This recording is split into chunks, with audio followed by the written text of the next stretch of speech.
ꯊꯧꯔꯝ ꯇꯥꯕꯤꯔꯤꯕꯁꯤꯡꯕꯨ ꯄꯨꯡꯐꯝ ꯑꯁꯤꯗ ꯉꯁꯤ ꯂꯩꯕꯥꯛꯄꯣꯛꯄ ꯅꯨꯃꯤꯠ ꯑꯣꯏꯕꯅ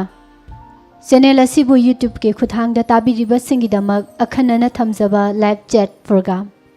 ꯊꯧꯔꯝ ꯑꯁꯤꯒ ꯂꯣꯏꯅꯅ ꯇꯥꯕꯤꯔꯤꯕ ꯃꯌꯥꯝꯕꯨ ꯄꯨꯁꯄꯔꯥꯅꯤ ꯂꯥꯏꯁ꯭ꯔꯝ ꯑꯃꯗꯤ ꯅꯤꯔꯃꯂꯥ ꯊꯥꯡꯖꯃꯅꯤꯅ ꯈꯨꯔꯨꯝꯖꯔꯤ ꯉꯁꯤꯒꯤ ꯑꯍꯥꯟꯕ ꯂꯥꯏꯚ ꯆꯥꯠ ꯄ꯭ꯔꯣꯒ꯭ꯔꯥꯝ ꯑꯁꯤꯒꯤ ꯑꯍꯥꯟꯕ ꯀꯅꯥꯅ ꯏꯁꯩ ꯈꯟꯕꯤꯔꯛꯏ ꯍꯥꯏꯕꯗꯨ ꯑꯃꯨꯛ ꯌꯦꯡꯃꯤꯟꯅꯁꯤ ꯍꯣꯏ ꯏꯁꯩ ꯈꯟꯕꯤꯔꯛꯄꯃꯛ ꯅꯠꯇ꯭ꯔꯒꯁꯨ ꯑꯍꯥꯟꯕ ꯊꯧꯔꯝ ꯑꯁꯤꯕꯨ ꯈꯧꯔꯥꯡꯅ ꯉꯥꯏꯕꯤꯔꯝꯕ ꯉꯁꯤꯒꯤ ꯚꯤꯌꯔꯁꯤꯡ ꯍꯥꯏꯇꯥꯔꯦ ꯀꯅꯥ ꯀꯅꯥꯅ ꯑꯣꯏꯕꯒꯦ ꯍꯥꯏꯕꯗꯨ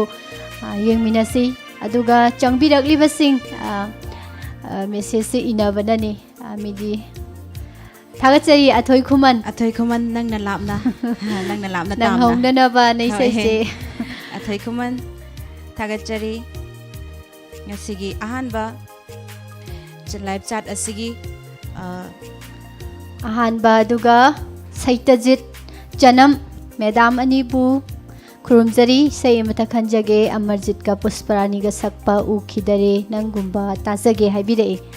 ꯊꯥꯒꯠꯆꯔꯤ ꯑꯗꯨꯒ ꯇꯥꯏꯕꯪꯉꯥꯟꯕ ꯅꯤꯡꯊꯧꯖꯝꯁꯨ ꯆꯪꯕꯤꯔꯛꯄꯅꯤ ꯑꯍꯨꯝꯁꯨꯕ ꯑꯣꯏꯅ ꯉꯁꯤꯒꯤ ꯂꯥꯏꯚ ꯆꯥꯠ ꯄ꯭ꯔꯣꯒ꯭ꯔꯥꯝꯁꯤꯒꯤ ꯑꯕꯦ ꯀꯕꯤꯇꯥ ꯁꯥꯐꯝ ꯇꯔꯥꯝ ꯅꯣꯛꯆꯔꯤ ꯃꯌꯥꯝ ꯋꯥꯏꯈꯣꯝ ꯊꯣꯏꯕꯤ ꯏꯁꯩ ꯑꯃꯇ ꯈꯟꯖꯒꯦ ꯍꯥꯏꯕꯤꯔꯛꯏ ꯏꯁꯩꯗꯨ ꯏꯕꯤꯔꯛꯇ꯭ꯔꯦ ꯅꯪꯅꯅꯕ ꯉꯁꯤꯒꯤ ꯏꯁꯩ 10 ꯂꯧꯈꯠꯀꯗꯧꯔꯤꯕ ꯁꯤꯒꯤ ꯃꯅꯨꯡ ꯆꯟꯅꯅꯕ ꯅꯪꯅꯅꯕ ꯏꯕꯤꯔꯛꯁꯤ ꯃꯉꯥꯟ ꯑꯕꯨꯖꯝ ꯏꯃꯥꯒꯤꯁꯨ ꯏꯃꯥ ꯍꯥꯏꯕ ꯏꯁꯩꯗꯣ ꯑꯝꯇ ꯇꯥꯖꯒꯦ ꯃꯤꯁ ꯍꯥꯏꯕꯤꯔꯛꯄ ꯁꯣꯏꯗꯅꯃꯛꯀꯤ ꯇꯥꯕ ꯅꯪꯅꯤꯅ ꯊꯝꯖꯒꯦ ꯃꯃꯜ ꯅꯥꯏꯗ꯭ꯔꯕ ꯊꯃꯣꯏ ꯐꯤꯂꯝꯒꯤ ꯑꯣ ꯕꯣꯏ ꯍꯥꯏꯕ ꯏꯁꯩꯗꯣ ꯇꯥꯖꯒꯦ ꯍꯥꯏꯕꯤꯔꯛꯄ ꯔꯣꯃꯤꯌꯣ ꯃꯉꯥꯡꯆꯥ ꯈꯨꯗꯣꯜ ꯇꯝꯖꯒꯦ ꯊꯥꯒꯠꯆꯔꯤ ꯇꯔꯥꯝ ꯅꯣꯛꯆꯔꯤ ꯁꯥꯔ ꯖꯦꯝꯁꯀꯤ ꯌꯦꯅꯤꯡ ꯍꯨꯜꯂꯛꯂꯦ ꯍꯥꯏꯕꯗꯣ ꯇꯥꯖꯒꯦ ꯈꯨꯟꯗ꯭ꯔꯥꯛꯄꯝ ꯑꯅꯟ ꯃꯩꯇꯩ ꯁꯣꯏꯗꯅ ꯇꯥꯃꯤꯟꯅꯁꯤ ꯑꯍꯥꯟꯕ ꯈꯨꯗꯣꯡꯆꯥꯕ ꯂꯣꯏꯅ ꯐꯪꯉꯕ ꯉꯥꯛꯇꯅꯤ ꯉꯁꯤꯒꯤ ꯄꯥꯊꯣꯛꯆꯔꯤꯕꯁꯤꯡ ꯀꯕꯤꯔꯥꯅꯤ ꯋꯥꯏꯔꯣꯛꯄꯝꯇꯔꯥꯝ ꯅꯣꯛꯆꯔꯤ ꯒꯨꯗ ꯑꯥꯐꯇꯔꯅꯨꯟ ꯆꯦ ꯅꯤꯔꯃꯂꯥ ꯑꯃꯗꯤ ꯆꯦ ꯄꯨꯁꯄꯔꯥꯅꯤꯕꯨ ꯍꯥꯏꯕꯤꯔꯛꯄ ꯑꯥꯐꯇꯔꯅꯨꯟ ꯀꯕꯤꯔꯥꯅꯤꯕꯨꯁꯨ ꯑꯕꯦ ꯀꯕꯤꯇꯥ ꯁꯥꯐꯝꯁꯦ ꯃꯃꯥꯡꯗ ꯏꯁꯩ ꯈꯟꯕꯤꯈꯤꯗ꯭ꯔꯤꯕꯔꯥ ꯏꯁꯩ ꯈꯟꯕꯤꯔꯛꯄ ꯑꯕꯦ ꯀꯕꯤꯇꯥ ꯁꯥꯐꯝ ꯃꯃꯥꯡꯗ ꯏꯁꯩ ꯈꯟꯈ꯭ꯔꯦ ꯏꯁꯩ ꯈꯜꯂꯛ ꯏꯕꯦꯝꯆꯥ ꯂꯩꯃꯇꯦꯟꯊꯥ ꯃꯤꯁ ꯑꯅꯤ ꯏꯁꯩ ꯑꯃꯇ ꯈꯟꯖꯔꯤ ꯗꯤꯅ ꯑꯣꯏꯅꯥꯝꯅ ꯁꯛꯄ ꯏꯁꯩ ꯍꯥꯏꯕꯤꯔꯛꯏ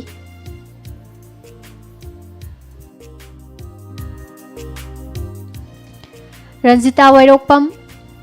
ꯃꯤꯁ ꯄꯨꯁꯄꯥ ꯑꯃꯗꯤ ꯃꯤꯁ ꯅꯤꯔꯃꯂꯥ ꯏꯁꯩ ꯑꯃꯇ ꯈꯟꯖꯒꯦ ꯗꯥ ꯖꯦꯝꯁꯀꯤ ꯑꯩꯒꯤ ꯂꯥꯏꯔ ꯂꯩꯀꯣꯟꯒꯤ ꯇꯥꯖꯒꯦ ꯍꯥꯏꯕꯤꯔꯛꯄ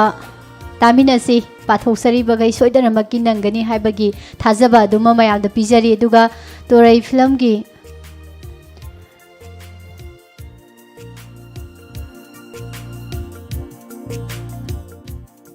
ngasi Pusparani ngasi ahanba athoi khumanna khanbirakpa isai nangna lapna tamna Pusparani na sakliba isai du oiramgadaba male ado isai se godol tamji aduga mathang kanana isai khanbire habdu kaungamjaba Facebook film gi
ತಾಜಬತನ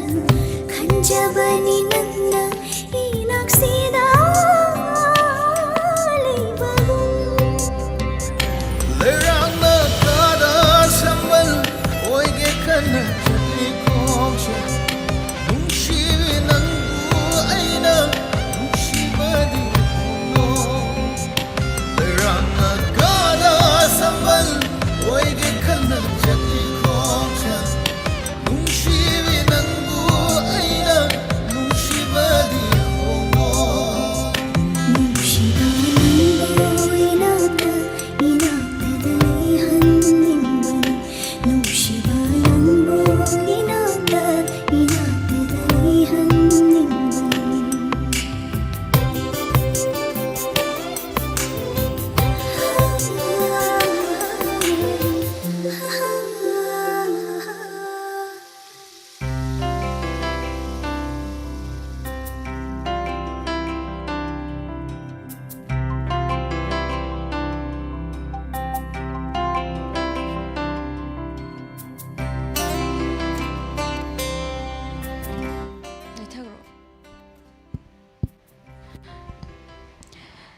Ngasigi ahanbada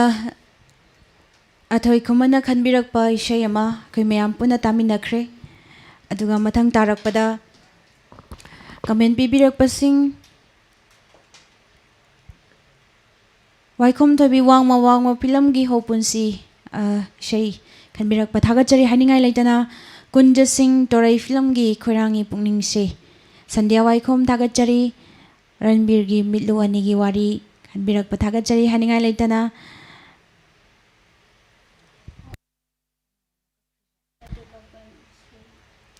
message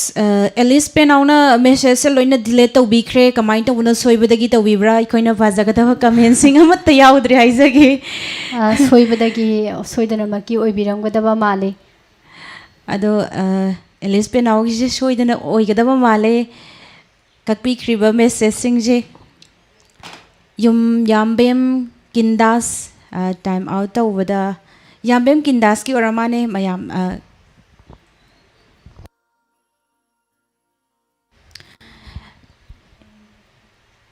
Tagachari Haninga like the Makatarakpa comment Patoksagi Abe Kabita Sapam Miss I'm among the Mugda Lab the Isai Khan Kre Ado Kuidri ngasi khanba yadaba oiradi anobada khudong chaba pizage hoi abe kabita sapa mai khoina mamang da so hai bigre ko khoina haijagre puspa khoina khan khragadi khoina amukda khanjadriba anoba changbirak listener sing da khudong chaba pc haina mamang da haijagre thagachari haibirak pagi damak Belinda Haisnam ngasi su khanjakhi bai sei taba fangaroi doribra Ningan na bataw bigan Belinda gi sibu isai se ubu uhodre ado yengse manung salamagadi dum khudol tamjarake hauzik fawda koina makong mathang taba isai se 16 faw lokhatjarabani Alice Penauna miss hanjin ma ngak tangai de okay ngasai message delete tawse hanjin khanjalakpagi ni la hai hidal tawba maktina ramdre message se delete tawba Sritam Aribam hing hat film gi nungsiba henman khibana highway sei du tajage thagachari Ranjan Pangamba miss ani ngasidi yam inglem na fajai thagachari haibirak pai khoi nungsi bidu da haibirak bani aduga Prince Kuns ibung warishana ba oramane aduga Ojit Haikam ai khoi di nong mata fangjade Ojit Haikam Antana lakbiraga isai khallagadi mamang da lairagadi fangani haijage aduga aga nirmala mayam da amuktang ga ningsingjaba oina koigi mamang da khoi fast oina isai khangraba singna next amohana koigi chat tawbirak matam da isai se khanjan birakano ani raksuna hoi aikoina mamang da khankiba isai se loi lokhajarabani duna charang na ba hekta thoi hai tare message se mathang manau chengkhat pa chongkhat pe hekta tawe duna hauzik phau da khoi collection tawraga thamjakre mayam na khanbi rakiba makong mathang tar ba isai sing aduga minute khara dum hapa yabra makha ta na isai se 16 bau de khoina lokhatjarabani makha tarak pase mayam na isai khanbirak pa thabagi khulong chabaduma leiraroi ꯑꯗꯨꯅ ꯌꯥꯝ ꯅꯨꯡꯉꯥꯏꯅ ꯉꯁꯤꯒꯤ ꯈꯟꯕꯤꯔꯛꯂꯤꯕ ꯏꯁꯩ ꯃꯔꯨꯞ ꯃꯄꯥꯡ ꯃꯌꯥꯝꯅ ꯈꯟꯕꯤꯔꯛꯏꯕ ꯏꯁꯩꯁꯤꯡꯁꯤꯗ ꯑꯣꯏꯅ ꯌꯥꯝ ꯅꯨꯡꯉꯥꯏꯅ ꯇꯥꯃꯤꯟꯅꯔꯒ ꯊꯧꯔꯝꯁꯦ ꯂꯣꯏꯕꯗꯒꯤ ꯍꯧꯕ ꯐꯥꯎꯕ ꯁꯔꯨꯛ ꯌꯥꯃꯤꯟꯅꯁꯤ ꯍꯥꯏꯕ ꯋꯥꯐꯝꯁꯦ ꯗꯥꯏꯃꯟ ꯔꯦꯗꯤꯑꯣꯒꯤ ꯃꯥꯏꯀꯩꯗꯒꯤ ꯅꯣꯂꯨꯛꯆꯔꯤ ꯏꯁꯩ ꯊꯥꯒꯗꯧꯔꯤꯕ ꯏꯁꯩ ꯑꯗꯨꯒ ꯑꯗꯣꯝꯒꯤ ꯑꯄꯥꯝꯕ ꯊꯃꯣꯏꯅꯨꯡꯗ ꯐꯥꯎꯔꯛꯄ ꯋꯥꯐꯝ ꯑꯣꯏꯅ ꯐꯣꯡꯗꯣꯛꯄꯤꯔꯣ ꯀꯃꯦꯟꯁꯤꯡ ꯃꯌꯥꯝꯗ ꯄꯥꯊꯣꯛꯑꯒ ꯇꯥꯕ ꯅꯨꯡꯉꯥꯏꯕ ꯑꯗꯣꯝꯗ ꯑꯣꯏꯅ ꯄ꯭ꯔꯣꯒ꯭ꯔꯥꯝꯁꯤ ꯅꯨꯡꯉꯥꯏꯅꯅꯕ ꯆꯪꯁꯤꯟꯁꯦ ꯍꯥꯏꯕ ꯋꯥꯐꯝꯁꯤꯁꯨ ꯗꯥꯏꯃꯟ ꯔꯦꯗꯤꯑꯣꯒꯤ ꯃꯥꯏꯀꯩꯗꯒꯤ ꯃꯌꯥꯝꯗ ꯅꯣꯂꯨꯛꯆꯔꯤ ꯑꯗꯨꯒ ꯉꯁꯤꯒꯤ ꯃꯈꯥ ꯇꯥꯔꯛꯄ ꯏꯁꯩ ngasi makha tarak pai sai si khanbira isi saitazit janam na khanbirak pai sai o khidare yamna fazaraba isai ni ꯃꯤꯡꯁꯦ ꯑꯍꯥꯟꯕꯅꯤ ꯊꯦꯡꯅꯖꯕ ꯌꯥꯝ ꯅꯨꯡꯉꯥꯏꯖꯩ ꯂꯨꯝꯃꯒ ꯂꯩꯕꯤꯔꯝꯕꯅꯤ ꯉꯁꯤꯒꯤ ꯑꯅꯤꯁꯨꯕ ꯏꯁꯩꯅꯤ ꯃꯌꯥꯝꯗ ꯇꯥꯍꯟꯗꯣꯏꯁꯦ hoi ꯁꯩꯇꯖꯤꯠ ꯆꯅꯝꯕꯨ ꯊꯥꯒꯠꯆꯔꯤ ꯏꯁꯩ ꯈꯟꯕꯤꯔꯛꯂꯤꯕ ꯇꯥꯃꯤꯟꯅꯁꯤ ꯃꯌꯥꯝ ꯅꯨꯡꯉꯥꯏꯅ ꯁꯩꯇꯖꯤꯠꯅ ꯈꯟꯕꯤꯔꯛꯂꯤꯕ ꯏꯁꯩꯁꯤꯗ ꯉꯥꯏꯍꯥꯛꯇꯪ ꯑꯋꯥꯕ ꯀꯥꯎꯊꯣꯛꯇꯨꯅ ꯁꯔꯨꯛ ꯌꯥꯃꯤꯟꯅꯁꯤ ꯍꯥꯏꯕ ꯋꯥꯐꯝ ꯊꯝꯖꯕꯒ ꯂꯣꯏꯅꯅ ꯗꯦꯗꯤꯀꯦꯠ ꯇꯧꯖꯔꯤ ꯑꯃꯔꯖꯤ ꯂꯧꯔꯦꯝꯕꯝ ꯑꯃꯗꯤ ꯄꯨꯁꯄꯔꯥꯅꯤ ꯑꯅꯤ ꯄꯨꯟꯅ ꯁꯛꯃꯤꯟꯅꯔꯤꯕ ꯏꯁꯩꯅꯤ ꯇꯥꯃꯤꯟꯅꯁꯤ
उखिदरे हाइना सयौबा इशै पुष्परानी अमदि अमरजित लौरेंबा मणिपुरना सकमिनरिबा इशै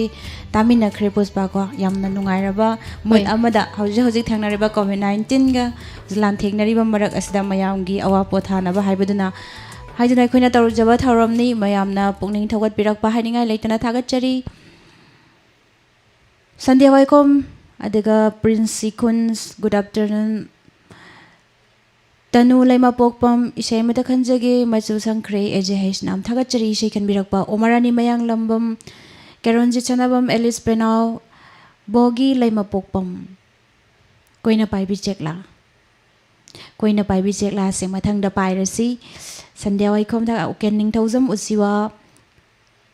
कविता सरोखाइबम थागतचरी चंगबिरकपा लिंगजेल लैबी Soibam S nice song थागतचरी हानिंगाइ लेतना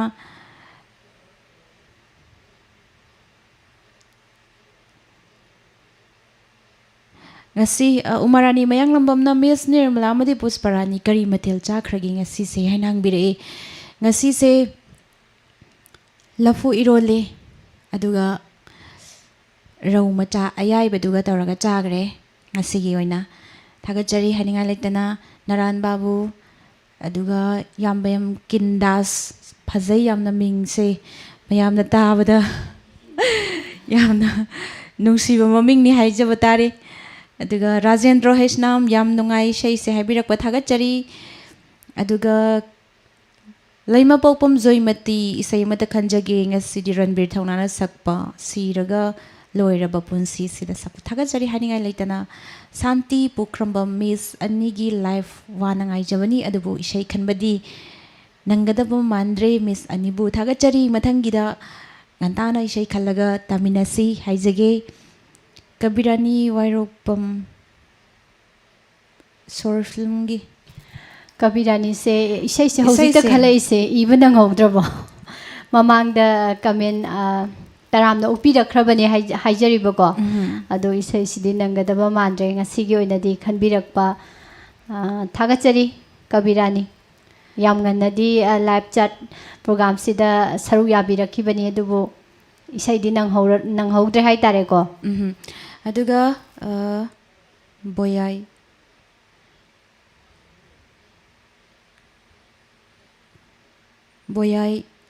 हुइड्रोम बोयाई short film की अमरजिना सकपदु थागतचरी इशै खनबिरकपा इबेम सालै मतेन था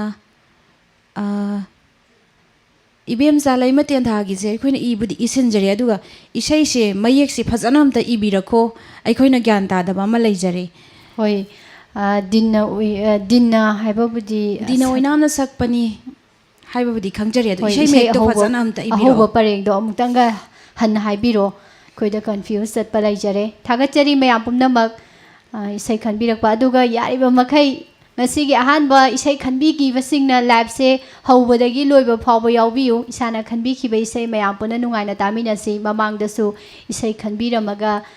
thauram loiba phawba yawbidaba asinbadagi budi oibiramba yai aduruga khajiktang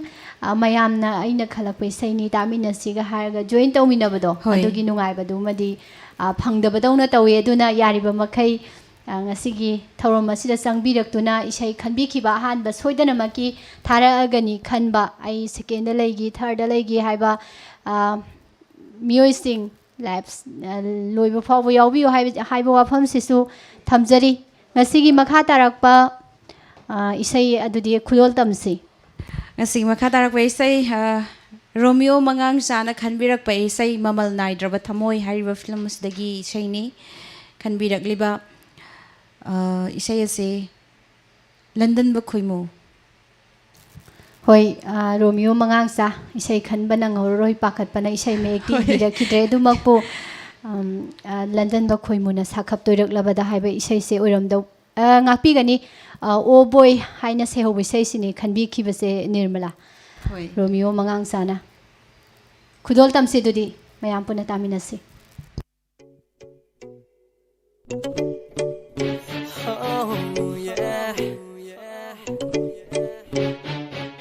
Oh boy, nungsiba ꯅꯪꯉꯣꯟꯗꯅꯦ ꯑꯩꯅ ꯍꯥꯏꯔꯤꯁꯦ ꯅꯪꯒꯤ ꯅꯇꯧꯗ ꯉꯥꯎꯔꯨꯔꯦ ꯑꯩꯒꯤ ꯄꯪꯂꯕ ꯊꯃꯣꯏꯁꯦ Oh girl nungsibi nangonda ni aina hairisisu nangi michina nangi minokna pungau ngau hale kalapa foranu haiba sungamda nangonda apamba utlaroi kanba sungamda na fonda Fajava kayasu ikaiba faure nangonda nungsiba pungamak mai thire nangonda yare yare amtadi nunna kalluda yare yare hamusidi loina laukoda yare yare amtadi nunna kalluda yare hamusidi loina laukoda Oh yeah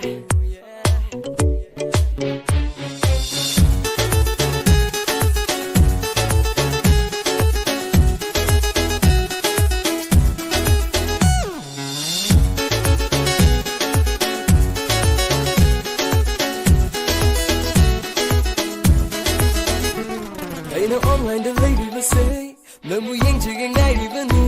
Nangi picnic da khalli bado Hana khangdo ke ngai bani nang이 wakhalda ubanate nang이 mitbanga liplabane nang이 chinbana haini mudo loina hai horia toklage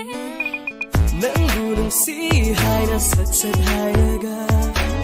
Kuina reply ngai ba aidi ngamaroi hamukta hayo kaido genangbo aina nangay nindu sungkai kai hello Fajava kayasu ikai ba faure nangonda Nungsiba punamak ngai thire nangonda kalapa foranu haiba sungamda nangonda apamba utlaroi kanbangamda na famda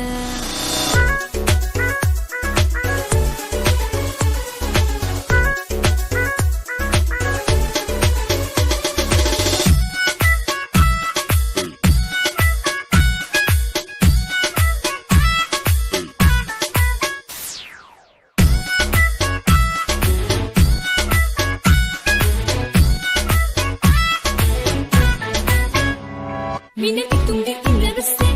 Nangu yinggu ngamay barane Mina nukshi hayak nibase Nangu taba ngamay barane Nangi thamoida munna khangi Nangna khallido ai khattani Mina hainingba haijasanu Nangi paukhumdi aina khangi Nangna haiba aina luini yagini Tanja kanda hayo nukshi nushina Mama laina haige khanbani aina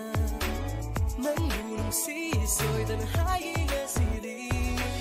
Kalapa foranu haiba sungamda nangonda Apamba utlaroi kanba sungamda na fonda Fajava kayasu ikai ba faure nangonda Pushparani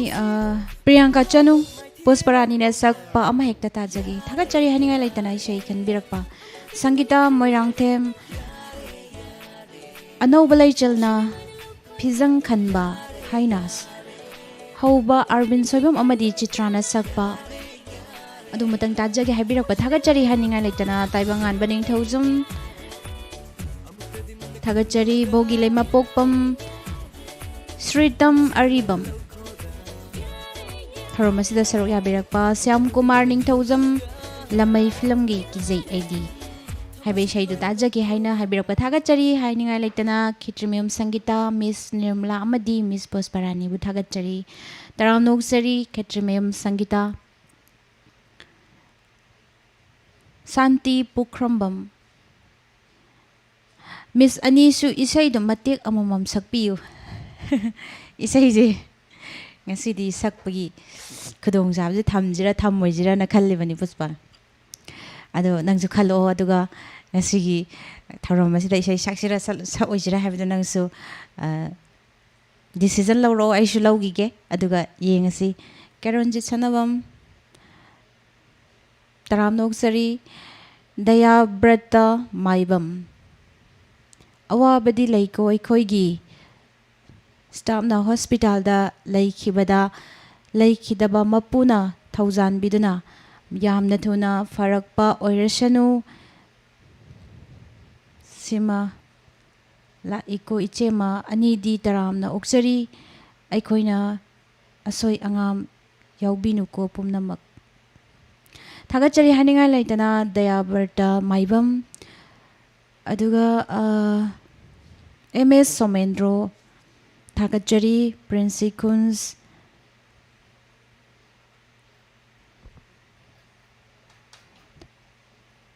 ꯑꯗꯨꯒ ꯌꯥꯝꯕꯦꯝ ꯀꯤꯟꯗꯥꯁꯦ ꯃꯤꯡꯒ ꯆꯥꯟꯅꯕ ꯊꯕꯛ ꯌꯥꯝ ꯇꯧꯔꯕ ꯃꯥꯜꯂꯦ ꯉꯁꯤꯁꯦ ꯃꯦꯁꯦꯖꯁꯦ delete ꯌꯥꯝ ꯇꯧꯔꯦ ꯀꯜꯄꯅꯥ ꯆꯅꯨ ꯃꯤꯁ ꯃꯃꯥꯡꯗ ꯂꯥꯏꯐ ꯆꯥꯠꯁꯦ ꯌꯥꯎꯗ꯭ꯔꯤ ꯑꯗꯣ ꯉꯁꯤꯅ ꯑꯍꯥꯟꯕꯅꯦ ꯆꯥꯟ ꯅꯤꯡꯊꯧꯖꯥꯅ ꯁꯛꯄ ꯌꯦꯠꯁꯛꯈꯤꯕꯅꯤ ꯍꯥꯏꯕꯗꯣ ꯇꯥꯖꯒꯦ ꯊꯥꯒꯠꯆꯔꯤ ꯀꯜꯄꯅꯥ ꯆꯅꯨ ꯂꯩꯕꯥꯛꯄꯣꯛꯄ ꯅꯨꯃꯤꯠ ꯈꯨꯗꯤꯡꯒꯤ ꯁꯟꯗꯣꯛꯆꯕ ꯂꯥꯏꯐ ꯆꯥꯠ ꯄ꯭ꯔꯣꯒꯥꯝꯅꯤ ꯑꯗꯨꯕꯨ ꯉꯁꯤꯒꯤꯗꯤ ꯏꯁꯩ ꯊꯥꯅꯅꯕ ꯑꯩꯈꯣꯏꯅ ꯃꯊꯪ ꯃꯅꯥꯎ ꯅꯥꯏꯅ ꯈꯟꯗꯣꯛꯆꯈ꯭ꯔꯦ ꯃꯊꯪꯒꯤ ꯑꯦꯄꯤꯁꯣꯗꯇ ꯉꯟꯅ ꯂꯥꯛꯄꯤꯗꯨꯅ ꯏꯁꯩ ꯈꯟꯕꯤꯌꯨ ꯊꯥꯒꯠꯆꯔꯤ ꯍꯥꯏꯅꯤꯡꯉꯥꯏ ꯂꯩꯇꯅ ꯕꯤꯂꯤꯟꯗꯥ ꯍꯩꯁꯅꯥꯝ ꯑꯩꯅ ꯈꯟꯖꯈꯤꯕꯗꯨ ꯏꯇꯥꯎ ꯏꯕꯨꯡꯉꯣ ꯅꯨꯡꯁꯤꯕꯤ ꯐꯤल्मꯒꯤ ꯊꯥꯒꯠꯆꯔꯤ ꯏꯅꯥꯛꯇ ꯂꯥꯛꯂꯤꯕ ꯅꯪꯕꯨ ꯊꯥꯒꯠꯆꯔꯤ ꯍꯥꯏꯅꯤꯡꯉꯥई ꯂꯩꯇꯅ ꯁꯍꯤꯅꯥ ꯁꯤꯡꯒ ꯑꯔꯕꯤꯟꯅ ꯁꯛꯄ ꯅꯤꯡꯊꯤꯕ ꯅꯣꯡꯂꯤꯛꯀꯤ ꯃꯤꯀꯨꯞꯁꯤꯒꯤꯗꯃꯛ ꯂꯥꯏꯕ ꯏꯁꯩꯗꯨ ꯇꯥꯖꯒꯦ ꯍꯥꯏꯗꯨꯅ ꯈꯟꯕꯤꯔꯛꯄ ꯊꯥꯒꯠꯆꯔꯤ ꯍꯥꯏꯅꯤꯡꯉꯥई ꯂꯩꯇꯅ ꯑꯅꯟꯗꯤ ꯃꯣꯏꯔꯥꯡꯊꯦꯝ कमेंट पाबीबा ताबदा यामना नुंगाइजै कमेंट से लोइना पाजरबनी अदु कमेंट पाबिरक्ते हाइदुना कंप्लेन तौरक्पसु मयाम याउरिबनी अदु उहौदबदगी पहौदबनी थागचरी हाइबिरक्पसिंग सैतजित जनम मिस अनिबु हाइनिंगाई लेतना थागचरी तरामनौसरी सैतजित जनम अदुगा अनौब चंगबिरक्पा नोंगराजेन असनी वाहेंगबम थागचरी प्रोग्राम असि नंबर द खनबा नचदे असिगी नंबर अमुक्ता खंगजगे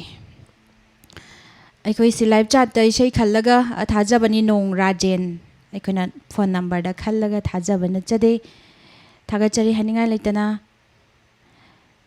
शांति पुख्रम मिस अनिगी सक्तमबु यंगजरगा मयामना खनबिरक्पा इशै ताजरगा सारबा कालेनगी नुंगशाबु खांगजरी थागचरी हनिंगाई लेतना Shanti पुख्रम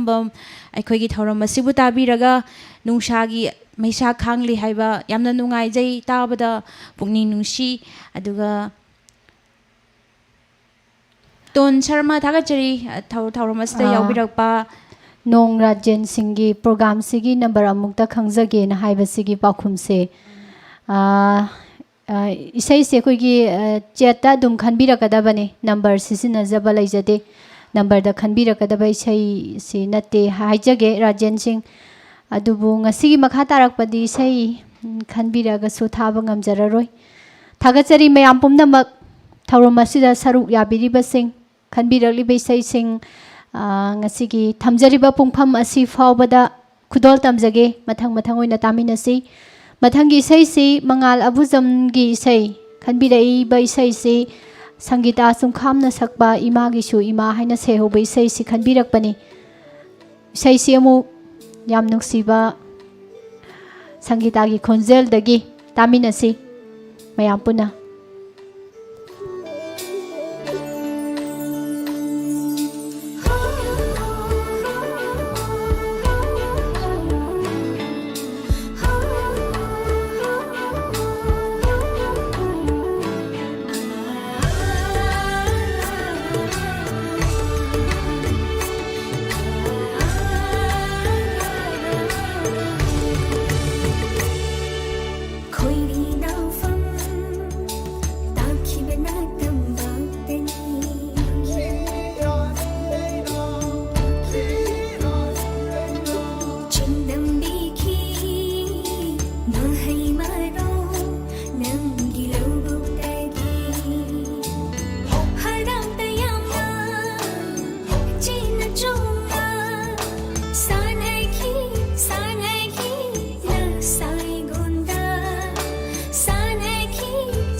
이마기슈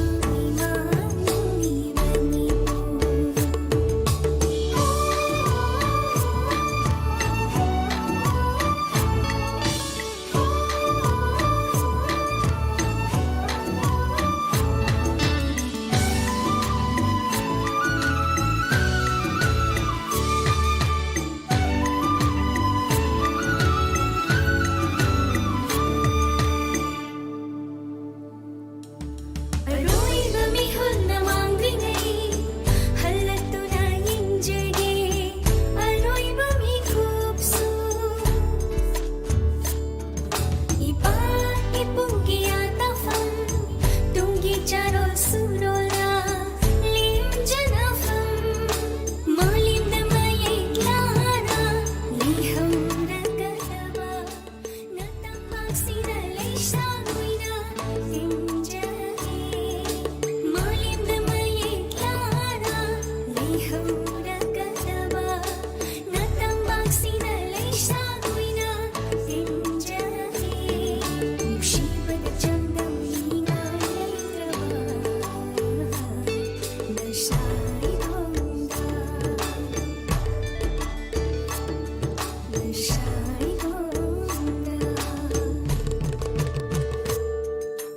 Khoini nau pham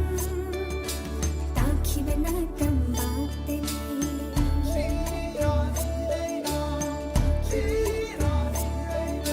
chim tâm bi khi mơ hay mơ đâu nâng đi lâu bốc tê đi harang tayam na china chunga san ai khi nang sai gonda san ai khi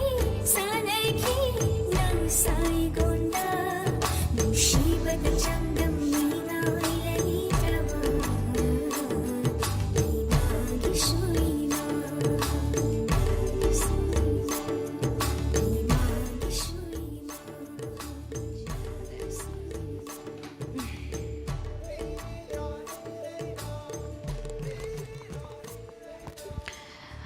comment pibirak pa yumnam Karna Kumar jit thagachari live chat asida yawirak pa aduga yumlembam celebrity thagachari abe kavita sapa miss anibu ngasidi yam ingna liamna fajai diamond gi thauram khudingmak loina nungai jai pukning wakhal gi pothapam oijai matam sangna mayam gi seba tauba ngamba oibiyu haibirak pa hainingai leitana thagachari abe kavita sapam aduga Lukiai Kuman Lai Sangdong Thagachari Haninga Letana Anandi Moirang Tem Ishu Kangya Gadu Hausiti Sai Kanbagi Matam Loikre MS Somendra Miss Isai Budi Kanbagi Matam Budi Loigre Buise Se Sigi Isai Shayamna Kanbada Yauram Madi Nungai Jagani Mandakini Gi Fazaba Bumbadagi Shu Fizi Mani ꯌꯥꯝ ꯄꯨꯛꯅꯤꯡ ꯅꯨꯡꯁꯤꯕ ꯏꯁꯩ ꯑꯃ ꯈꯟꯕꯤꯔꯛꯄꯅꯤ ꯑꯗꯨꯕꯨ ꯈꯟꯕꯤꯔꯛꯄꯁꯤꯡꯒꯤ ꯃꯔꯛꯇꯗꯤ ꯌꯥꯎꯗ꯭ꯔꯦ ꯍꯥꯏꯇꯥꯔꯦ MS Somendro ꯑꯗꯣ ꯃꯊꯪꯒꯤ ꯈꯨꯗꯣꯡꯆꯥꯕꯗ ꯇꯥꯃꯤꯟꯅꯁꯤꯀꯣ ꯑꯗꯨꯒ Nidwaza Sheram Thagachari Haningai Leitana Kari Thada Lauge Hybrid Ishay Kanbirakpa Miss Ani live chat Ishay Kanbagi Tauramse Hapta Amada Anirak Kumba Tauram Taurabadi Yam Nungai Zagani Ngai Budi Amna Awaba Oire ꯑꯗꯨꯃꯛ ꯈꯟꯖꯕꯅꯦ ꯑꯅꯤꯔꯛ ꯊꯝꯖꯒꯦꯅ ꯇꯧꯖꯔꯝꯃꯕꯅꯦ ꯑꯗꯨꯕꯨ ꯁ꯭ꯇꯥꯐꯀꯤ ꯈꯨꯗꯣꯡꯆꯥꯗꯕ ꯂꯩꯕ ꯍꯥꯏꯇꯥꯔꯦ ꯍꯧꯖꯤꯛꯁꯦ staff ꯑꯃꯁꯨ ꯁꯣꯛꯆꯤꯜꯂꯛꯄꯗꯒꯤ ꯃꯐꯝꯗꯨꯗ ꯑꯩꯈꯣꯏ ꯍꯦꯝꯖꯤꯠꯁꯦꯀꯣ ꯂꯥꯛꯑꯝꯃꯒꯗꯤ ꯑꯩꯈꯣꯏꯅ ꯑꯃ ꯍꯦꯟꯒꯠꯆꯅꯅꯕꯅ ꯇꯧꯖꯕꯅꯦ ꯈꯔ ꯌꯥꯅꯔꯒ ꯑꯩꯈꯣꯏꯅꯤ ꯉꯥꯛꯇ ꯇꯧꯕꯁꯨ ꯁꯨꯝ ꯅꯨꯡꯉꯥꯏꯇꯕ ꯑꯗꯨꯅ ꯑꯃꯃꯝ ꯁꯤꯜꯂꯒ ꯁꯨꯝ ꯇꯧꯁꯦꯅ ꯍꯥꯏꯅꯕ ꯂꯩꯖꯕꯅꯦ ꯑꯗꯨꯕꯨ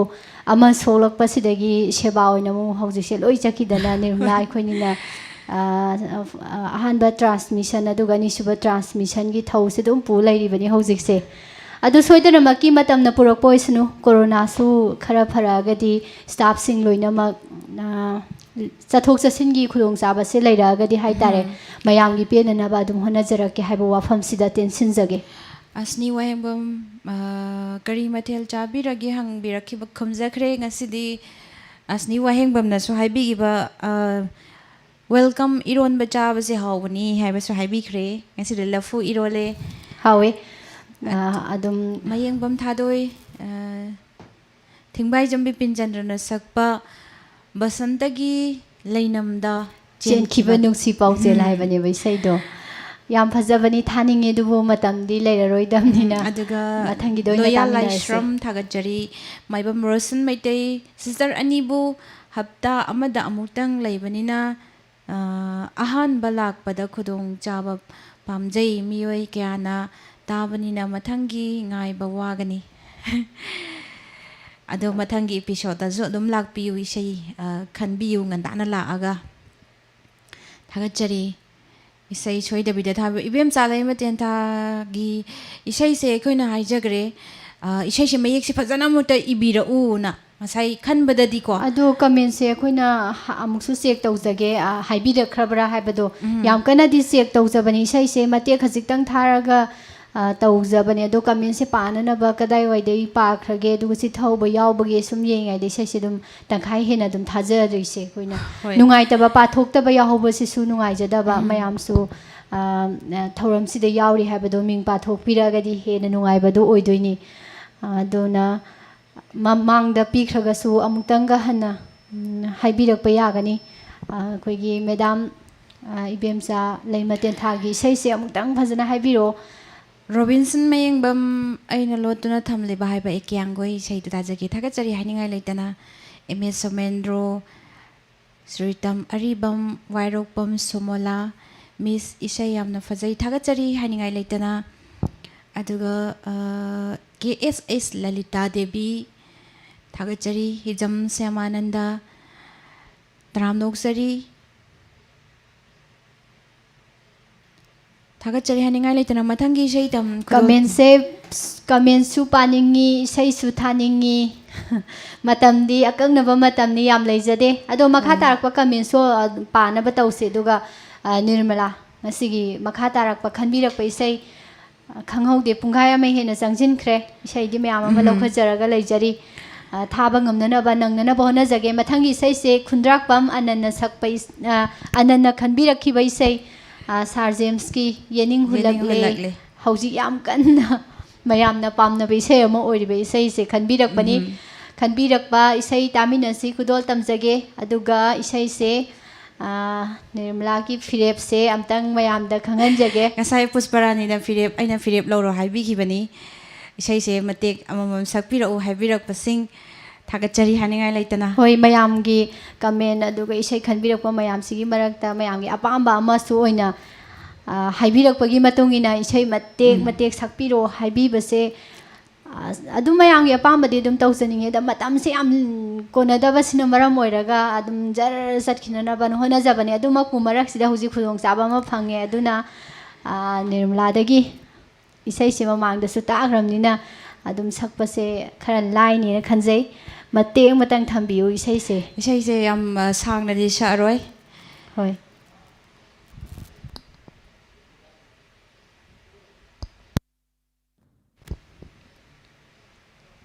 yening hulagle aigi thamoi se nangi nungshi saktam urubada phathaba ngamlaktare aigi pukning se matek si matang kodol tamjarage aduga kayo acha James tagi taminasi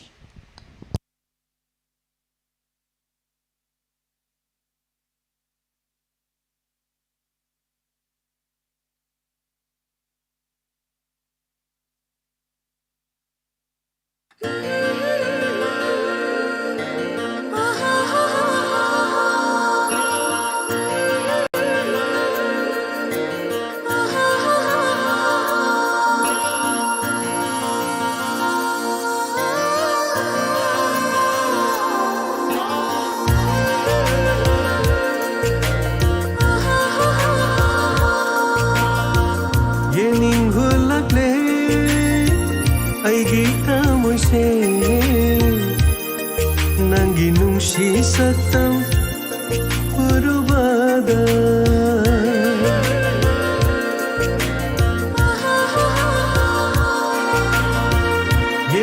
hulakle aigi tamoise nangi nungsi saktam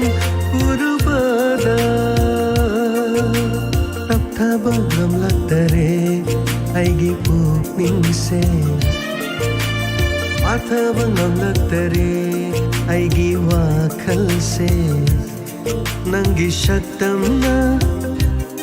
yakai hallare nangi saktamna yakai hallare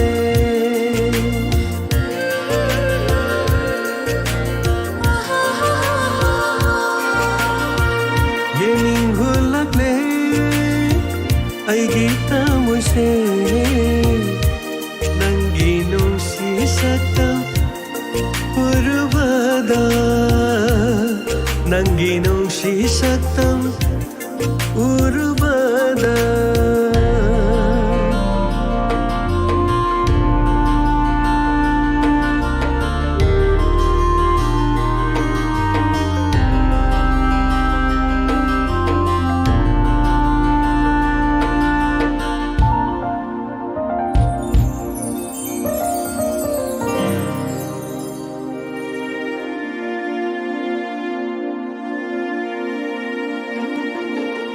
ꯈꯪꯉꯝꯗꯕ ꯅꯨꯡꯁꯤꯕ ꯈꯪꯍꯜꯂꯦ ꯅꯪꯅ ꯎꯔꯨꯕ ꯌꯦꯡꯂꯨꯕꯗ ꯅꯪꯒꯤ ꯁꯨꯝꯍꯠꯄ ꯁꯛꯇꯝ ꯑꯩꯒꯤ ꯇꯥꯑꯣꯏꯅꯤꯡꯕꯅ ꯐꯝꯕꯟꯕꯁꯨ ꯍꯩꯔꯛꯂꯦ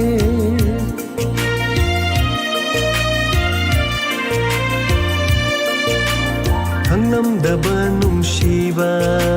ꯈꯪꯍꯜꯂꯦ ꯅꯪꯅ ꯎꯔꯨꯕ ꯌꯦꯡꯂꯨꯕꯗ ꯅꯪꯒꯤ ꯁꯨꯝꯍꯠꯄ ꯁꯛꯇꯝ ꯑꯩꯒꯤ ꯇꯥꯑꯣꯏꯅꯤꯡꯕꯅ ꯐꯝꯕꯟꯕꯁꯨ ꯍꯩꯔꯛꯂꯦ ꯃꯤꯀꯨꯞ ꯑꯃꯠꯇꯁꯨ ꯀꯥꯎꯕ ꯉꯝꯗꯔꯦ ꯃꯤꯀꯨꯞ ꯑꯃꯠꯇꯁꯨ ꯀꯥꯎꯕ ꯉꯝꯗꯔꯦ ꯅꯪꯕꯨ ꯅꯪꯕꯨ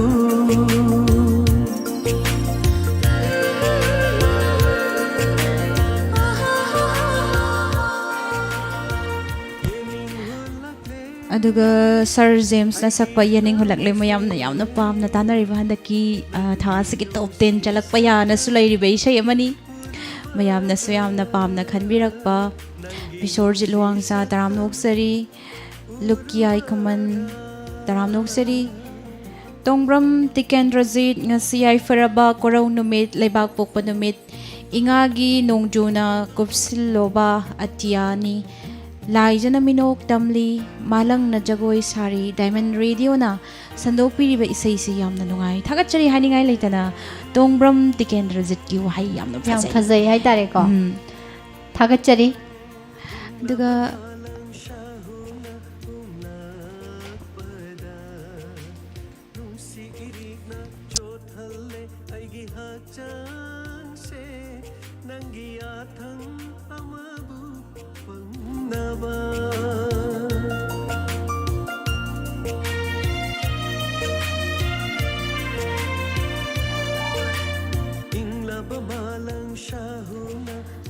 ꯏꯁꯩ ꯈꯟꯖꯕ ꯃꯉꯥꯔꯛ ꯁꯨꯈ꯭ꯔꯕꯅꯤ ꯑꯗꯨꯕꯨ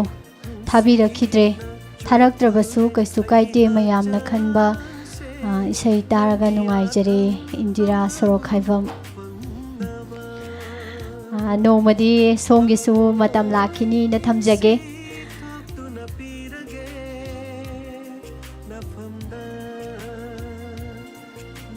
ꯏꯆꯦꯃ ꯂꯥꯏꯐ ꯆꯥꯠꯀꯤ ꯊꯧꯔꯝꯁꯦ ꯇꯥꯖꯕꯗ ꯅꯨꯡꯉꯥꯏꯖꯩ ꯑꯗꯨꯕꯨ ꯌꯥꯍꯧ ꯊꯦꯡꯕ ꯆꯦꯛꯂꯥꯗꯤ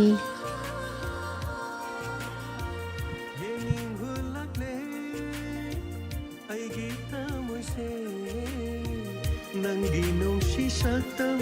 urubada tapthaba ngamlaktare aigi pukningse ꯃꯅꯤ ꯃꯩꯇꯩꯒꯤ ꯋꯥꯐꯝ ꯊꯥꯒꯠꯆꯔꯤ ꯆꯦꯛꯂꯥꯗꯤ ꯍꯪꯍꯩ ꯆꯥꯏ ꯍꯪꯍꯩ ꯆꯩ ꯆꯥꯏ ꯍꯥꯏꯗꯣ ꯅꯤꯡꯁꯤꯡꯂꯛꯏ ꯍꯥꯏꯕꯤꯔꯛꯄ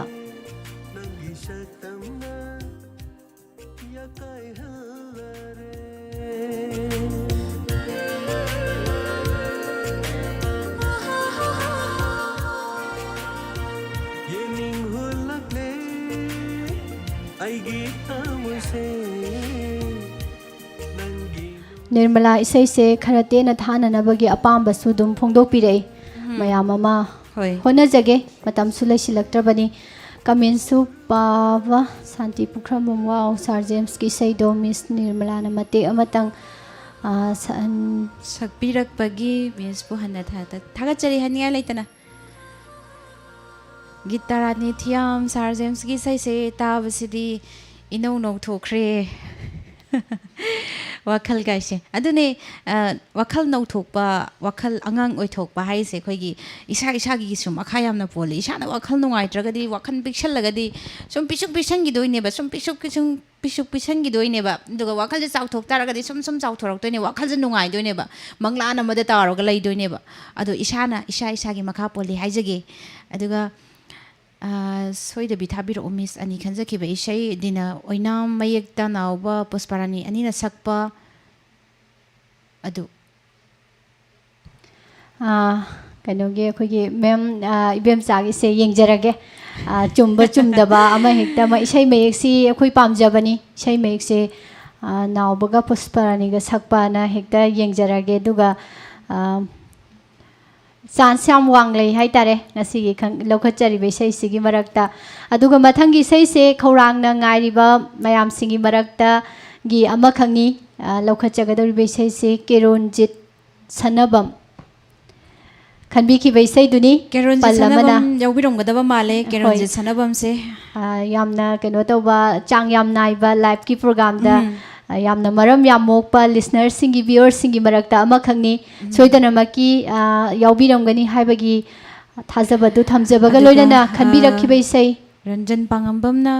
ꯌꯥꯝ ꯐꯖꯩ ꯃꯤꯁ ꯑꯅꯤꯒꯤ ꯄꯥꯎꯈꯨꯝ ꯂꯣꯏꯅ ꯊꯥꯒꯠꯆꯔꯤ ꯍꯥꯏꯅꯤꯡꯉꯥই ꯂꯩꯇꯅ ꯌꯥꯝꯅ ꯍꯩꯖꯗꯅ ꯈꯨꯝꯖꯕꯗꯤ ꯅꯠꯆꯗꯦ ꯄꯨꯁꯄꯥ ꯑꯩꯈꯣꯏꯅ ꯇꯧꯖꯔꯤꯕꯁꯦ ꯃꯌꯥꯝꯒꯤ ꯄꯦꯟꯅꯅꯕ ꯍꯥꯏꯗꯨꯅ ꯉꯥꯏꯍꯥꯛ ꯄꯣꯊꯥꯅꯕ ꯍꯥꯏꯗꯨꯅ ꯇꯧꯖꯕꯅꯤ ꯃꯤꯁ ꯑꯅꯤꯁꯦ MS ꯁꯣꯃꯦꯟꯗ꯭ꯔꯣ ꯃꯤꯁ ꯑꯅꯤꯁꯦ ꯑꯃꯥꯟꯕ ꯑꯃꯗꯤ ꯌꯥꯎꯏ ꯆꯤꯡꯂꯦꯟ ꯁꯅꯥꯒꯤ ꯍꯦꯔꯣꯏꯅꯤꯗꯣ ꯃꯥꯜꯂꯤ ꯑꯅꯤꯒꯤ ꯃꯔꯛꯇꯅꯤꯀꯣ ꯀꯅꯥꯅꯣ ꯍꯥꯏꯕꯗꯤ ꯍꯥꯏꯕꯤꯔꯛꯇ꯭ꯔꯦ ꯊꯥꯒꯠꯆꯔꯤ ꯍꯥꯏꯅꯤꯡꯉꯥꯏ ꯂꯩꯇꯅ ꯍꯥꯏꯅꯤꯡꯉꯤꯁꯦ ꯈꯪꯉꯦ ꯑꯗꯣ ꯊꯥꯒꯠꯆꯔꯤ ꯑꯁꯤꯒꯤꯗꯃꯛꯇꯁꯨ ꯏꯁꯩ ꯑꯗꯨꯗꯤ ꯀꯦꯔꯣꯟꯖꯤꯠꯀꯤ ꯏꯁꯩ ꯌꯥꯎꯔꯤ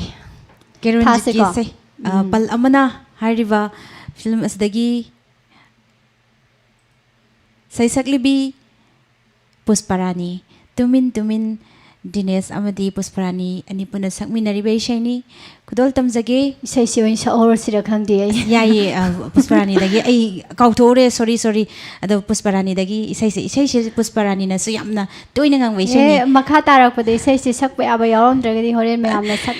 ꯁꯛꯀꯗꯕꯅꯤ ꯍꯥꯏꯖꯤꯜꯂꯒꯗꯤ ꯃꯤꯍꯨꯟꯁꯦ ꯍꯦꯛꯇ ꯆꯣꯡꯉꯛꯑꯦꯕ ꯑꯗꯣ ꯏꯁꯩꯁꯤꯗꯤ ꯀꯥꯕꯣꯛꯁꯨ ꯍꯩꯈꯤꯒꯨꯝ ꯇꯧꯕꯅꯤ ꯅꯍꯥꯟꯋꯥꯏ ꯉꯪꯈꯤꯗꯕꯗꯤ ꯀꯨꯏꯔꯦ ꯏꯁꯩꯁꯦ ꯑꯗꯣ ꯃꯇꯦꯛ ꯑꯃꯇꯪ ꯆꯨꯝꯒꯗ꯭ꯔꯥ ꯆꯨꯝꯃꯣꯏꯗ꯭ꯔꯗꯤ ꯈꯪꯗ꯭ꯔꯦ ꯉꯪꯍꯧꯔꯁꯤꯔꯅ ꯁꯨꯝ ꯈꯜꯂꯛꯄꯩ ꯋꯥꯅꯤ ꯉꯁꯤ ꯃꯌꯥꯝ ꯇꯥꯍꯜꯂꯁꯤ ꯉꯁꯤꯒꯤ ꯊꯧꯔꯝ ꯑꯁꯤꯒꯤ ꯍꯧꯔꯁꯤ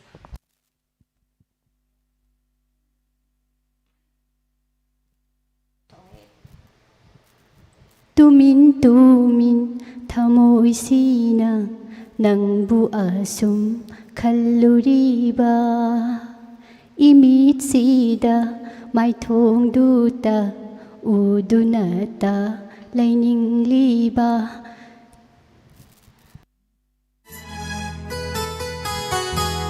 Tumin Tumin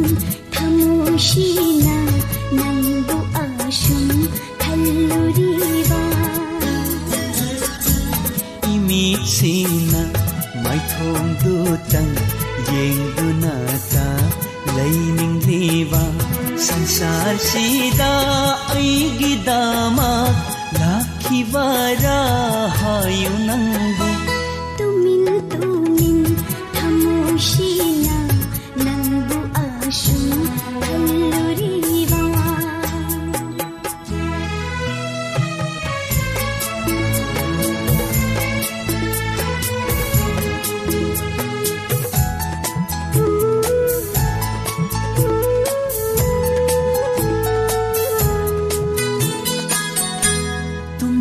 तुमना मंगलाकनी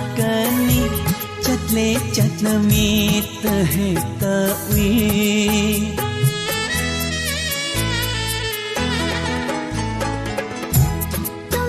तुमना मंगलाकनी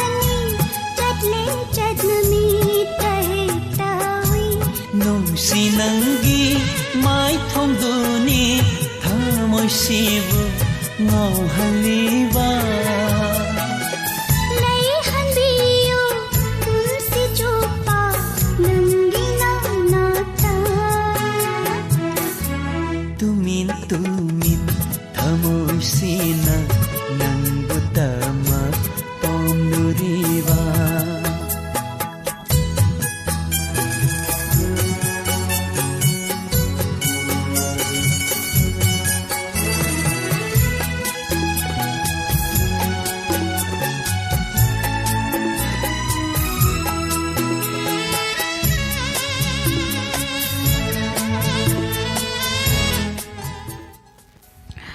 Ishay pal amanagi Pusparani na susakpire Pusparani sakpa ishay su tabire tagatchari haningai laitana ishay su khanbirak pa aduga ngasigi comment pibirak pa isay sibu hapta amada Sir James na kayara diamond da thadok pige sister ishay se hapta amda sumaina thadok padi laite aduga mi na khalak pa aduga ikoina thazabadi lai Shanti Kumar Thoksom isay sibu hojiki to ramane asni wahengbam yam phajai Miss Puspagi isay matek ama sakpiba thagatchari haningai laitana ikoi bunung mihun chen gi dana pharu re isai mate tanabadi ngamhore da pharaga hapchingre hoi aduga mani maitai thagatchari lokeshwari ningombam Miss anibu isay khara sangna sakpiu isay khara sangna saadi at khalai bai ishay si karam kanda thagani abe ayek pam ishay se hauze hauze khan ba yadro ya bro yade ishay khan ba loikre tharama sigidi duga da sana inspector tayagi ishay do amukta tajagi inspector tayagi ishay do ne hauzik thajakrise yening hulakle hari bai ishay se thakri be sai sigi mamang da hai tare Hoi. khanbirak tana thakrabani ado chingkhalaga haifet adum tabiyo Laishram- abiningduna habirak pa thagachari Laishram Kiran program singse tabada yamna nungai Kiran Laishram kontha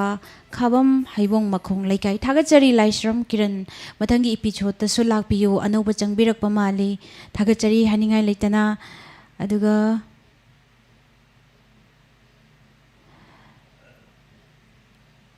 Miss Ani ngasi program se taba nungai jai sakso yamna phajai thagachari Miss Nirmala amadi Miss Pusparani ani bu hanana thagachari ishay thabirak pagidama keronje sanabam mayam so hana hana thagachari matam laisilaktabanina comment se khajiktang tension jage mathangi sai se Saya. taibangan baning thojamna khanbirakhi bai sai saya film gi title song se na boina sakpa tajiningi haibirak pani matam amagi am hit oikhi bai sai dai tare ko nirmala sai sisu adong ngasi na hongna na taibangan baning thojamna mung khanbiraktana mayam puna tamina bagi khulong jabadu mung phangjare thagachari chingkhai moirang thagachari haningai laitana Firoz Khalifa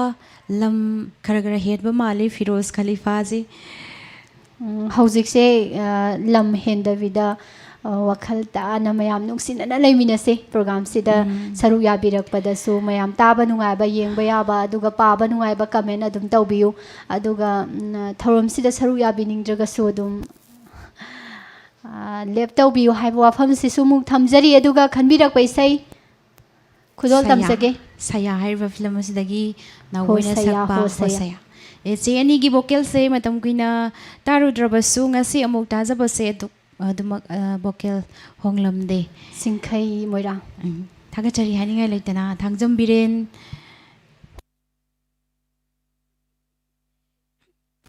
thagachari mayam isai khodol tamjage khoi matam se su loishile aduga isai amaga laukhatjage aduga loishinjage saya film dagi isai khodol tamjage mayam puna tamina se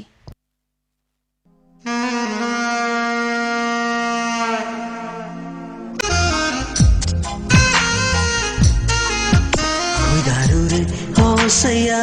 Hosaya nungsirure Hosaya ngausirure Hosaya pamsirure Hosaya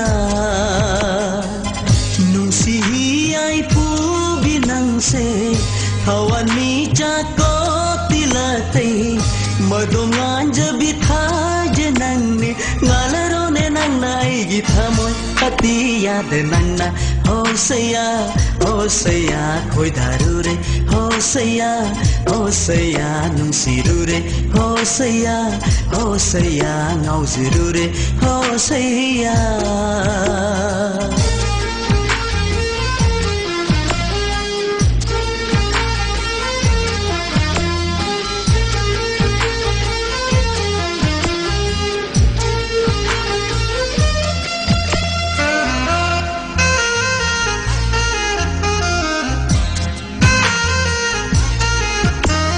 संसारगी फाजब कया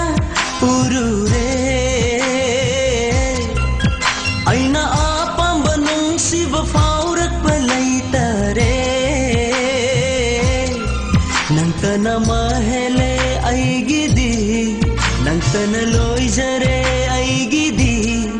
शोंदुन लैरे नंगी नमिं कूदुना चले नंगी थावाई थामोय नुंदा नंगी वाखल ngaure hosaya khoi daru re hosaya nungsiru re hosaya ngauziru re hosaya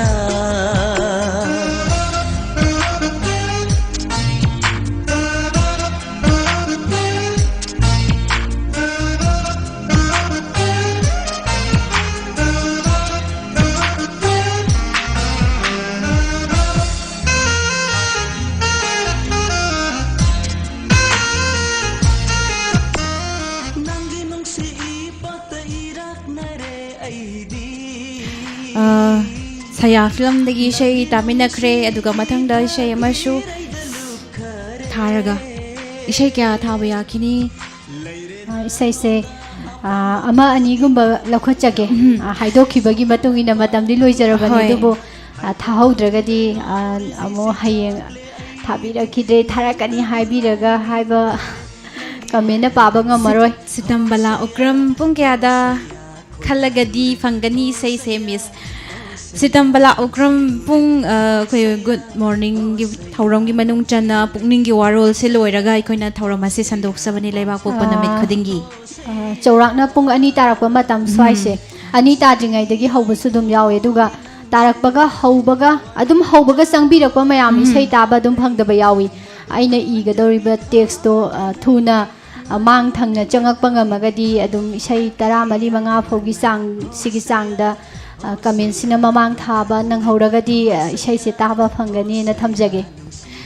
Santa Kumar Thausom sister aigi mingdu Santa Kumar aina Santi Kumar na pagraba male Santi Kumar haiba natte os thagachari haibirak bagidamak Santa Kumar Santi Kumar ikona haipetang yengjaraga pas pagi bani soiki bani ngakpi gani duga taibangan ba thoi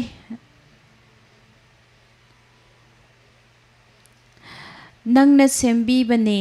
aigi punsi hainaba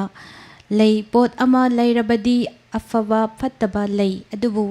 aigi diamond radio da afaba ngakta oiri famda thagachari thoi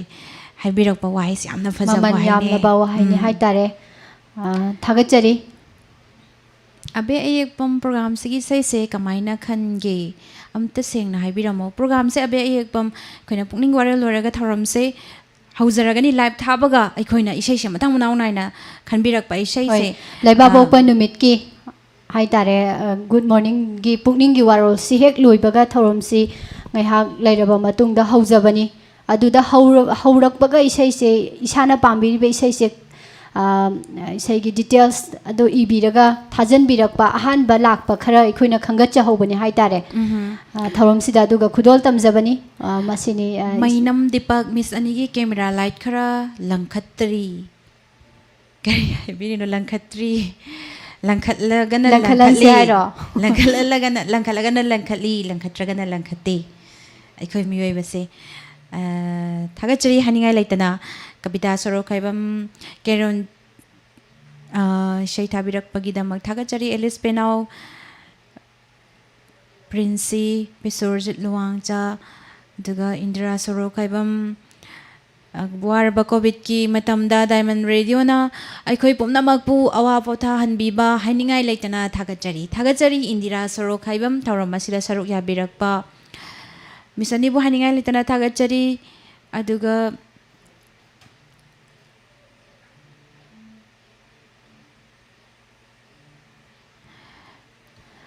ꯌꯥꯝ ꯊꯥꯒꯠꯄꯤꯔꯛꯄ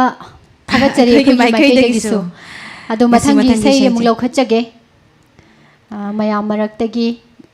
ꯉꯁꯤꯒꯤ ꯏꯁꯩ ꯈꯟꯕꯒꯤ ꯃꯅꯨꯡ ꯆꯜꯍꯧꯔꯕ ꯃꯤꯑꯣꯏ ꯑꯃꯈꯛꯀꯤ ꯏꯁꯩꯁꯤꯃꯨꯛ ꯂꯧꯈꯠꯆꯒꯦ ꯈꯦꯇ꯭ꯔꯤꯃꯌꯨꯝ ꯁꯪꯒꯤꯇꯥ ꯈꯟꯕꯤꯔꯛꯈꯤꯕ ꯏꯁꯩꯁꯦ ꯊꯃꯣꯏꯅꯣꯡ ꯐꯤꯂꯝꯁꯤꯒꯤ ꯁꯨꯔꯦꯟ ꯗꯤꯄꯥ ꯑꯃꯗꯤ ꯀꯥꯖꯟ ꯑꯄꯨꯟꯕꯒꯤ ꯈꯣꯟꯖꯦꯜꯗ ꯁꯛꯃꯤꯟꯅꯔꯤꯕ ꯏꯁꯩ ꯅꯪꯒꯤ ꯊꯃꯣꯏꯗꯣ ꯄꯤꯌꯨ ꯍꯥꯏꯅ ꯁꯩꯍꯧꯕ ꯏꯁꯩꯁꯤ ꯈꯟꯕꯤꯔꯛꯄꯅꯤ ꯃꯇꯝ ꯂꯩꯔꯛꯇ꯭ꯔꯕꯅꯤꯅ ꯏꯁꯩꯁꯤ ꯑꯃꯨꯛ ꯃꯇꯦꯛ ꯑꯃ ꯇꯥꯃꯤꯟꯅꯁꯤ ꯑꯗꯨꯒ ꯃꯈꯥ ꯇꯥꯔꯛꯄ ꯑꯔꯣꯏꯕ ꯑꯣꯏꯅ ꯏꯁꯩ ꯑꯃꯒ ꯂꯧꯈꯠꯆꯈꯤꯒꯦ ꯊꯥꯒꯠꯆꯔꯤ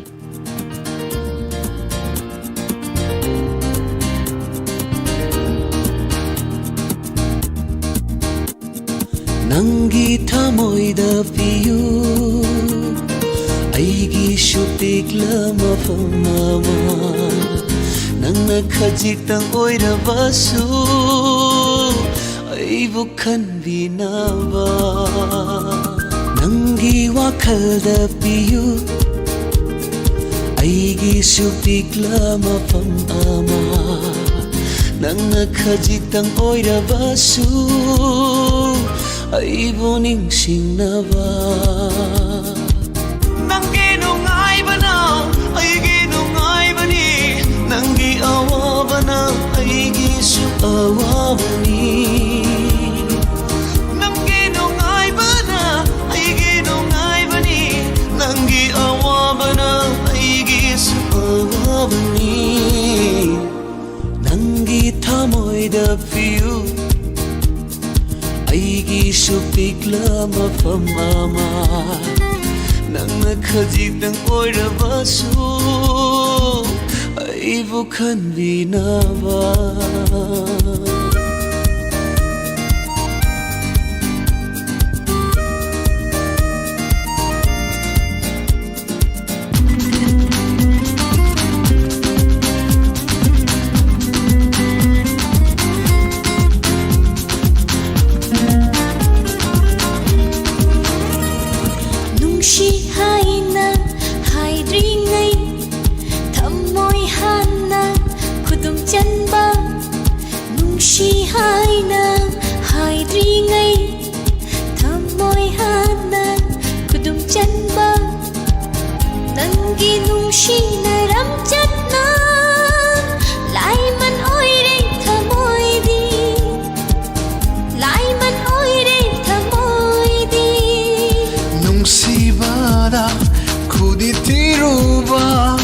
Thầm ipum chang lay pukning dak phong tare Thamoy ipum chang lay pukning dak phong tare Nangi wakal da maure Nangi nungai bana aigi nungai bani Nangi awa bana aigi su awa bani Nangi nungai bana aigi nungai bani Nangi awa bana aigi su awa bani Nangi thamoida piyu ꯑꯩꯒꯤꯁꯨ ꯄꯤꯛꯂꯕ ꯃꯐꯝ ꯑꯃ ꯅꯪꯅ ꯈꯖꯤꯛꯇꯪ ꯑꯣꯏꯔꯕꯁꯨ ꯑꯩꯕꯨ ꯈꯟꯕꯤꯅꯕ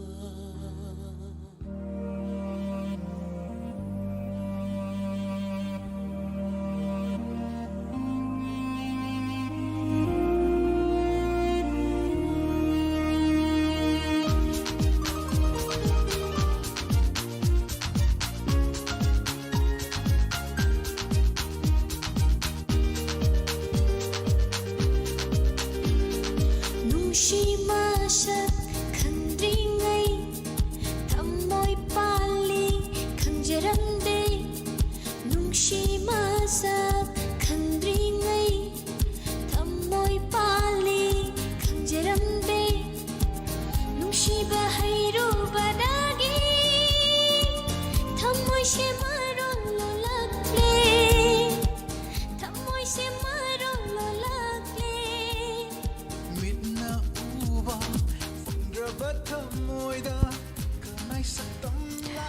ꯑꯁꯤꯒꯤ ꯏꯁꯩ ꯑꯃꯒ ꯂꯧꯈꯠꯆꯔꯒ ꯊꯧꯔꯝ ꯑꯁꯤ ꯂꯣꯏꯁꯤꯟꯖꯒꯦ ꯂꯩꯁꯥꯝꯊꯦꯝ ꯅꯤꯃꯥꯏ ꯃꯤꯁ ꯑꯅꯤꯕꯨ ꯑꯍꯥꯟꯕꯃꯛꯇꯗ ꯈꯨꯔꯨꯝꯖꯔꯤ ꯐꯤल्मꯒꯤ ꯅꯠꯇꯕ ꯍꯥꯏꯁꯤ ꯀꯔꯤ ꯍꯥꯏꯗꯣꯏꯅꯣ ꯈꯪꯖꯗ꯭ꯔꯦ ꯑꯗꯨꯒ ꯏꯟꯗꯤꯔꯥ ꯁꯣꯔꯣꯛꯈꯥꯏꯕꯝ ꯃꯤꯁ ꯑꯅꯤ ꯁꯥꯔ ꯍꯦꯝꯖꯤꯠꯀꯤ ꯄꯥꯎ ꯑꯅꯧꯕ ꯀꯔꯤ ꯇꯥꯕꯒꯦ ꯑꯣꯄꯔꯦꯁꯟ ꯇꯧꯅꯤ ꯍꯥꯏꯕꯗꯣ ꯇꯧꯈ꯭ꯔꯕꯔꯥ ꯄꯨꯡ 2ꯗꯒꯤ ꯑꯣꯄꯔꯦꯁꯟ ꯇꯧꯅꯤ ꯍꯥꯏꯅ ꯍꯥꯏꯈꯤꯕꯅꯤ ꯑꯗꯣ ꯑꯩꯈꯣꯏ ꯍꯧꯖꯤꯛ ꯀꯔꯤ ꯄꯥꯎ ꯂꯩꯕꯅꯣ ꯍꯥꯏꯕꯗꯨ ꯌꯦꯡꯖꯒꯦ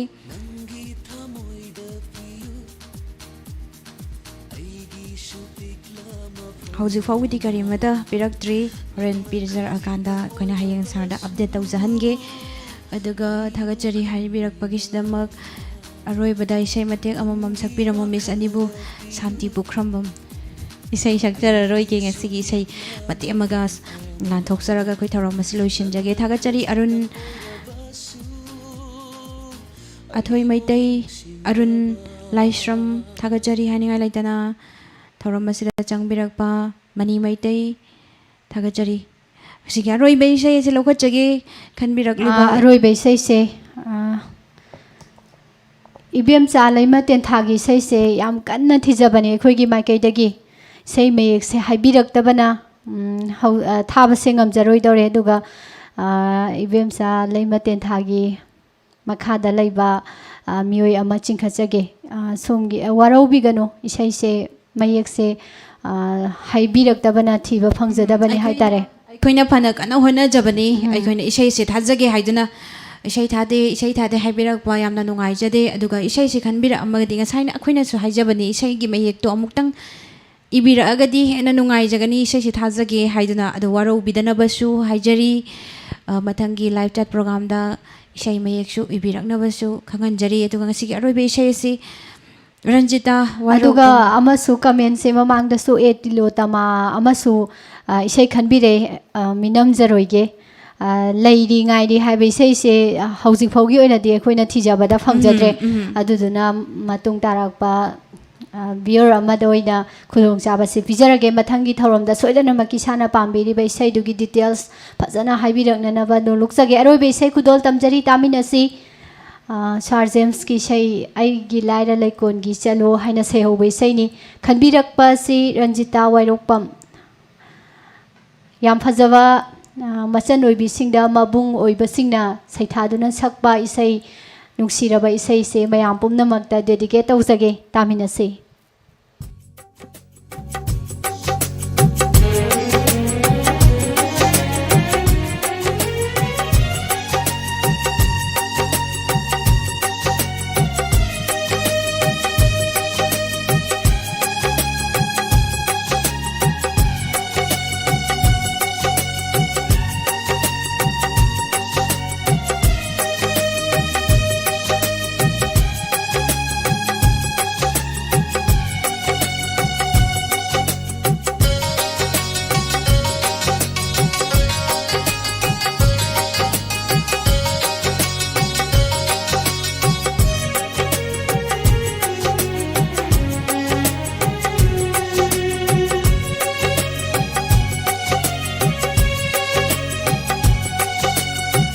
ꯑꯩꯒꯤ ꯂꯥꯏꯔ ꯂꯩꯀꯣꯜꯒꯤ ꯆꯜꯂꯣ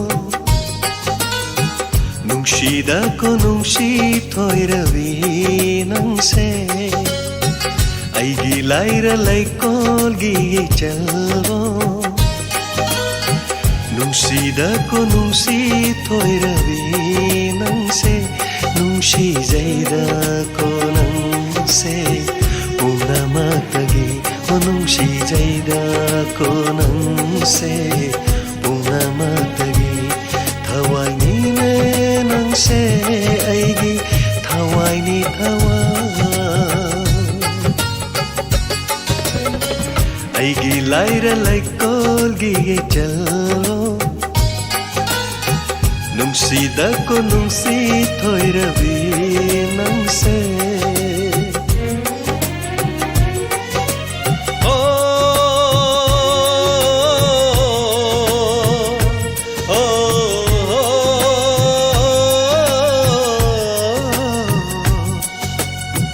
पन्थौ लैत्रबासु पलेम लैत्रबासु अवात पलाई हल्लो नंगी नबुम लैरी ताइबंगा सीधा पंथौ लैत्रबासु पलेम लैत्रबासु अवात पलाई हल्लो नंगी नबुम लैरी ताइबंगा सीधा नोंजु नोंशा awahanam nungju nungsha awahanam karigi sinthari mitlu da pira karigi sinthari थागचरी लास्ट इवेम सालाई मना इसै मेक से हाइबिरे अखोय थेंगनाजरे थागचरी इसै मते म खुदोल तमजै ngasi अहनबदसु इसै मेक से हाइबिरकपदा अखोयना लौसिनबा ngamjadaba हाइतारे स्पेलिंग से अदो खुदोंग चाबा पिजगे ngasi मते मतंग इसै से हपजगे हाइतारे होय याम नुंगाइत्रे ngasi gi su thani thani na dum haidok sakhrabanina aduga थागचरी सही जे कमेंट से पाथ हरो से सही से मते म खुदोल तमजरगे इबेम सा लैमगी सही से मयेक हाइबिरक थागचरी हानिंगाय लेतना फजबे सैने लोटलगा लैरमे हाइतारे तामिना से ददि मयाम इबेम सा लैमतेन थागिदमा अहोबा खुबा म खुबियु नुंगाइनै सै से तामिना सिंग सिगा रोइबा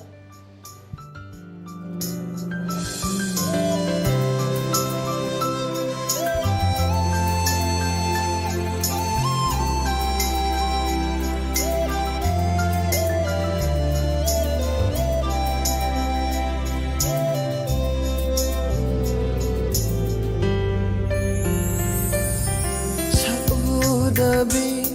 kanagi nungsi khonje amana ngauhan bire aibu bire man tamla landam duda aibu bire man tamla landam duda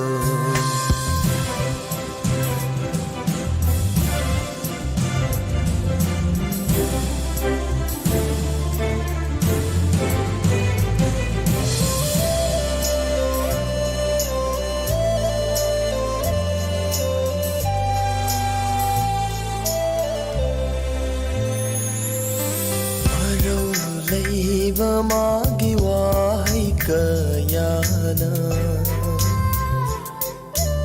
arau leiba magi wahai kayana lantang na halle aibu miko mungja khuding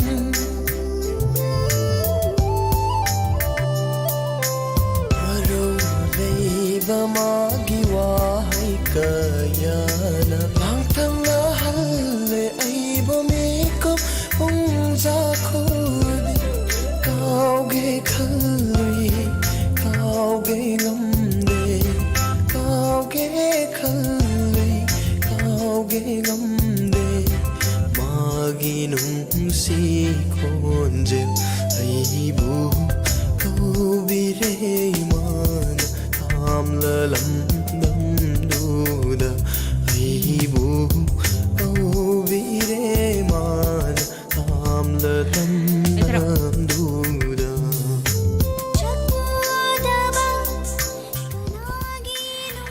ngasigi aroi be shei tamina gre ibem salai maten tha na kan birak bai shei yamna hayodi shining chitta hingau ya batare ngasigi sei se खजिक तंगाई समना दलितली हाइतारे को थारा मोइदोबा थागचरी असोइबा खरा खजिक लैनबा सिगिदमा नुगाइतबा थमरुसे शांत Kumar थोकसोम diamond FM ना खोंगंग कयाबु makeup थोकहल्ली मरु ओइना families कयादा लौसिंग पिबिबा थौरम ngaktani tamjariba dina ts khangabok khulakpam थागचरी हानिंगाय लेतना शांत कुमार थोकजोम अरुणलाइश्रम कंगलाई इमा शेश्यामना फजई मिस अनि थैंक्स थागचरी कंगलाई इमा BK Singh थागचरी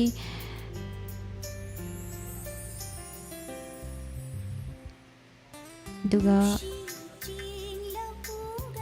Token lives from Miss Nirmala Madi Miss Pusparani Ani Buthagachari. Bye till next time live chat. Thagachari mathangida antana lakpiu. Mathangi tharom dangai jaromgi. Tongbrom Tikendra Sarjamski says top number 1 Tarani Soidana. Taviyai.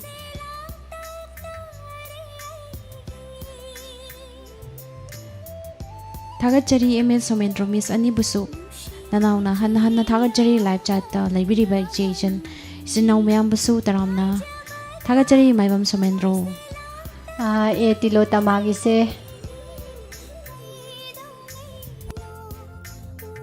comment mangkre. Kamen mangre. Tilo tamagi kamen. Laibirabra. Ay nangairi haibagumba matawkibane. Adunay ay nasu khalise hedi spelling do lairi ngairi na ibirakpadu dai khoise chamam na bathoki ba haitare ne Nanghongna ba hobe hek tawda soina bani haitare adubo ningana ba tawbigano mathangida mo adum saru yabiyo aduga mayamna khanbirakiba isai phajaba taba nungaiba nungsiba isai ngaktani ngasige harau harau haubadagi loiba fawba saru yabiriba sing haningai leitana thagachari ngasi isai khangraba singse disqualify oirabani haitare mathangidadi songi sung tarando laktuini aduna matangi episode gi nungai bada isagi sai du taminaraga nungai na mu saru yamina si thagachari me apumna mak tharoma sida saru yabirakpa